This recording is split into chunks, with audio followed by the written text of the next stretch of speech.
Do'stlar, menda yomon xabarlar bor. Ayni paytda bizning ustimizga yadroviy bomba uchmoqda. Yangiliklarda aytishlariga qaraganda bu tasodif edi, lekin endi kech. Yadroviy bombani to'xtatib bo'lmaydi. Bizning so'nggi umidimiz esa bunker qurish. Ha, yadroviy bombaga qarshi. Bizning bunkerimiz nafaqat portlashga va radiatsiyani ham o'tkazmaydigan darajada kuchli bo'lishi kerak.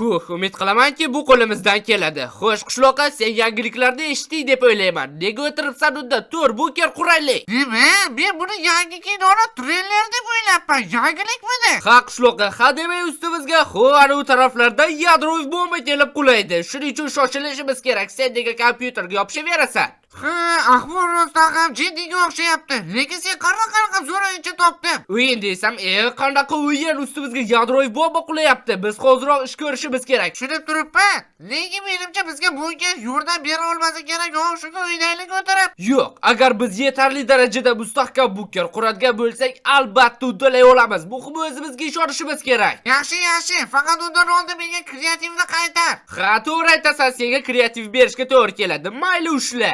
Cheksiz kuch. Chacha! O, ajoyib, bu bizning bunkerimizning darvozasi bo'ladi. Menda xubat. O'zim ham kreativga o'tib olaman. Xo'sh, endi bunker qurilishini boshlasak bo'ladi. Bizning bunkerimiz mana bu yerda joylashgan bo'ladi. Bu esa unga kirish eshigi. Qattiq eshik tanlayman-da. Aytganchi, bunkerimiz tashqarida turadimi? Yo'q, albatta, bunkerimiz chuqur yer ostiga kirgan bo'ladi. Va bu ishlarni barida bitta blok ishlatish kerak. Olmos eritsa kerak. Radiatsiyaga ham to'g'ri kelmaydi. Lekin qaysi? Bedrock. Bu albatta to'g'ri keladi. Bedrock radiatsiyaga chidamliga ishonching komilmi? Yo'q, u radiatsiyaga chidamli emas, lekin aniq portlatib bo'lmaydi. Aynan shuning uchun ham u bizga kerak. Radiatsiyaga esa boshqa narsa o'ylab topamiz. Ishonaver, menda g'oyalar bor. Portlashni ushlash uchun bedrockdan qobiq tayyor, lekin hali katta ish oldinda. Boshlanishga mana bu yerda tozalash kerak. Keyin sekin yertaga kirib ketamiz. Bu yerni belgilaymiz va bu yerda endi esa komanda yozsak tayyor. Obbo, biroz o'qildi-ku, a? Mayli, buni to'g'irlash umuman muammo emas. Hozirda o'zida to'g'irlab tashlayman. Arti, bu bunker mustahkam ko'rinayotgan bo'lishi mumkin, lekin yadroviy bombadan asrab qolmaydi. Ha, tushunib turibman. Shuning uchun ham biz endi yer tagiga kirishimiz kerak. Aynan shunday hollar uchun ham menda mana bunday bor. Bu bilan qilish aniq osonroq bo'ladi. Xatolar kamayadi demoqchiman. O'zi ham yaxshigina chuqurga kirishimiz kerak. Ha, to'g'ri. Yadroviy bombaning radiatsiyasidan qochish oson bo'lmaydi.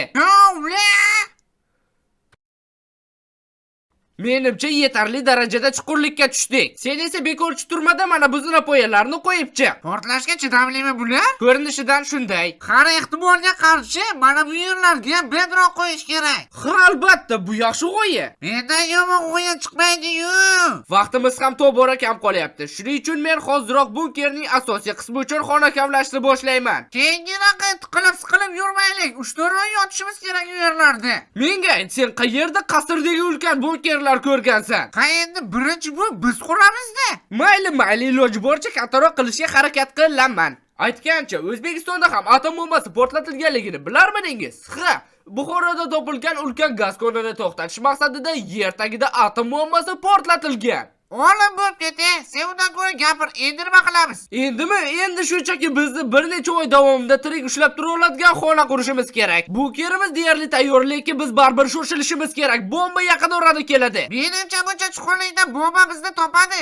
Ha, bilaman, shuning uchun ham biz 3 xil blok ishlatamiz. Bedrock, temir va mana bu radiatsiyaga qarshi blok. Bedrock portlashdan himoya qilsa, bu ikkitasi radiatsiyadan himoya qiladi. Shuning uchun shoshilish kerak. Boshlanishiga bedrock qilib chiqamiz xonani. Bedrockdan himoya tayyor, endi temirga o'tamiz. Nega aynan temir? Chernobil falokati haqida eshitgansan meni. Bu yerda ham radiatsiyadan qutulish uchun aynan temirdan foydalanishga. Tarixga qatnayapsanmi? Ha, bir paytlar. Xo'sh, temirdan ham himoyamiz tayyor. Endi bo'lsa eng mustahkamga o'tamiz. Aynan shu blok bizni saqlab qolish kerak. Ko'rinishidan radiatsiyaga qarshi maxsus tayyorlanganga o'xshaydi. Aynan. Shuloqi, menimcha bizda muammolar bor. Qara, agar tepaga qo'ysak, bu yerda ataga 2 blok qolar ekan. Yo'q, men bunaqasiga chidolmayman.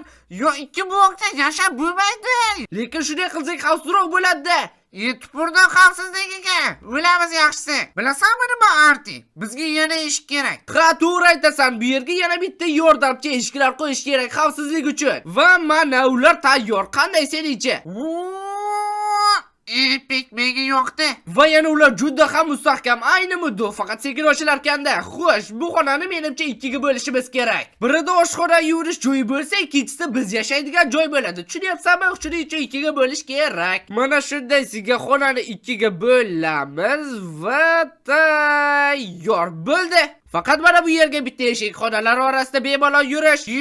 Men sig'mayapman qani, rasul ishing yasaysan sen? Yaxshi, unda shunchaki eshikni almashtiramiz. Faqat eshikni mana bunday qilib qo'yamiz, tayyor. Xo'sh, endi biz yana juda muhim bir narsani hal qilishimiz kerak. Nimani? Havonida esingdan chiqdimi? Axir u bu yerda juda ham tez tugaydi. To'g'ri, bu yerda shunchaki derazani ochib qo'ya olmaysan. Shuning uchun ham ularga ko'rsat.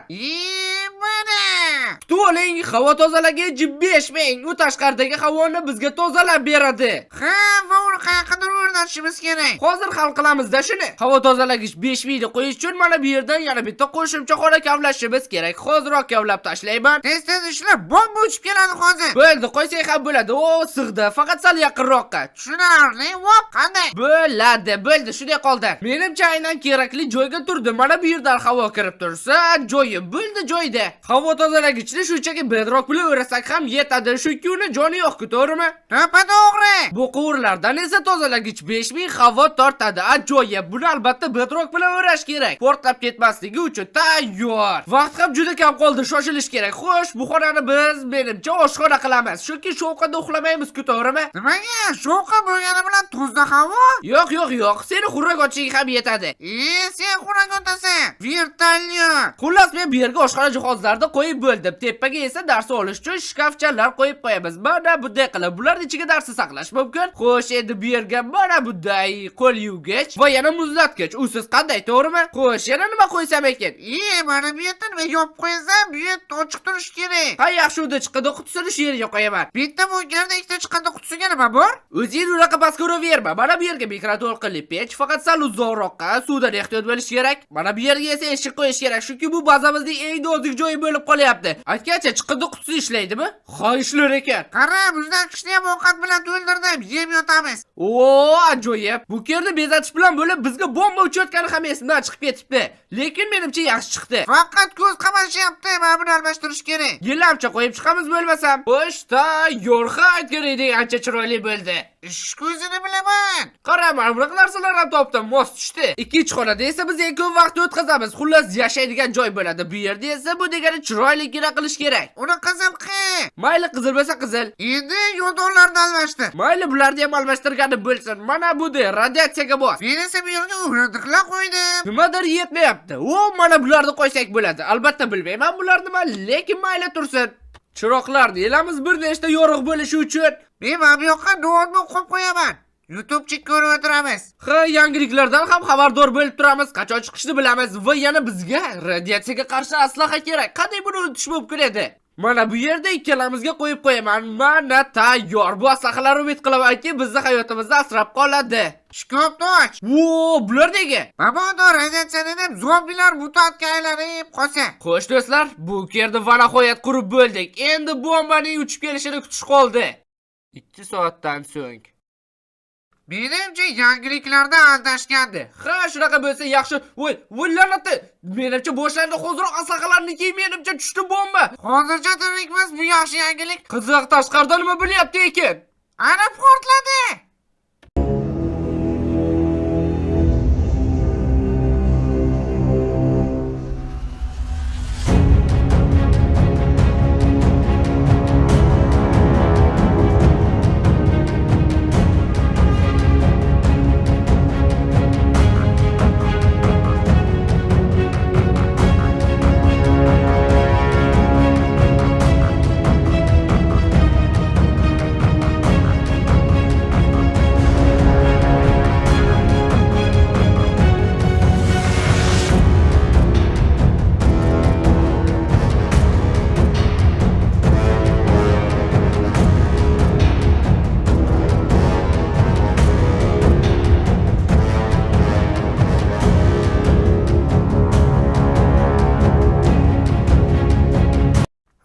Siqilib ketdim men bu yerlarda qachon chiqib ko'ramiz ko'chani? Sen muhimi mana bu dorini o'zingga urishni unutma. O'lib ketasan bo'lmasam. Hattoki bu yerning ichida ham dorisiz yashab bo'lmayapti. Wow, bu nima? Oradan bir oy o'tdi, lekin ahvol shunday. Yangiliklarda tozalovchilar keladi deyishganda yaqin orada kelib qolib hammasini tozalashar. Mayli bu yerda yana chidab turamiz. Ha, to'g'ri. Aytgancha, nega haligacha hech kim obuna bo'lmadi? To'g'ri do'stlar, kanalga albatta obuna bo'lib qo'ying. Biz esa o'zimizning jonajon bu yerimizga ketdik.